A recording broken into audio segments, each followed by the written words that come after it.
Here we go.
Hey, this is James from the Backyard Games. Today I shall review the movie X-Men First Class and the game Rise of Nightmares. First Class is a prequel that brings us back to the origins of the X-Men. The movie opens in the 1940s in a Nazi concentration camp. There, Eric Lencher, a Polish boy who was separated from his parents, drags towards the camp entrance, unleashing his powers. He twists the metal gates from afar.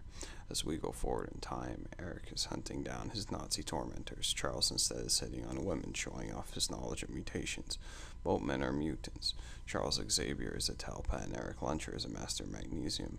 Charles Xavier grew up pampered in a mansion in New York and became friends with Raven, also known as Mystique, as opposed to Eric, who grew up in Europe and placed in a Nazi concentration camp.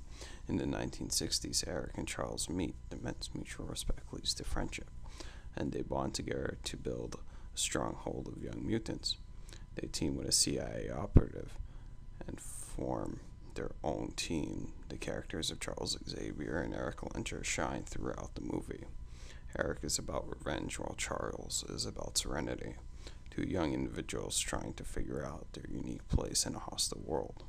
Still, it's remarkable how many things First Class gets right.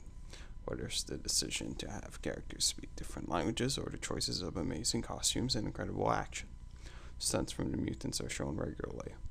Everything from the great script to the awesome performances by the entire cast makes the X-Men film a great movie and franchise. I give this movie an overall rating of 10 out of 10.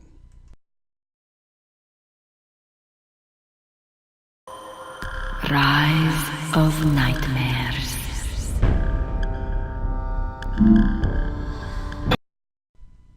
Rise of Nightmares is a survival horror action game.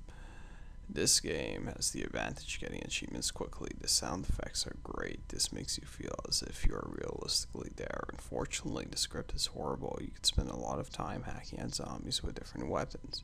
There is a good variety of weapons such as machetes and chainsaws amongst the melee offerings, throwing knives, and little test tubes of violent chemicals. The characters are one-dimensional, which makes it boring.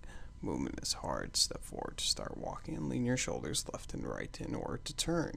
If you get lost, you can always raise your hand and the game will snap you onto the rails and whisk you to your next objective. Items you can interact with show up as little icons, and you can surf through some parts of the game by seeing the icon at a distance and activating it by holding out your hand. This pulls you right to it, though at times when you stay still you'll be doing 360 turns, and when you walk forward it brings you backwards. This makes it frustrating and confusing. Never moving cutscenes or the game will skip it. Storyline is horrible. It's about a character named Josh that is an alcoholic. His wife is on a train in Romania and is kidnapped by a hulking beast and the maniac scientist. She ends up into the scientist lab where the zombies are. The AI is ridiculous.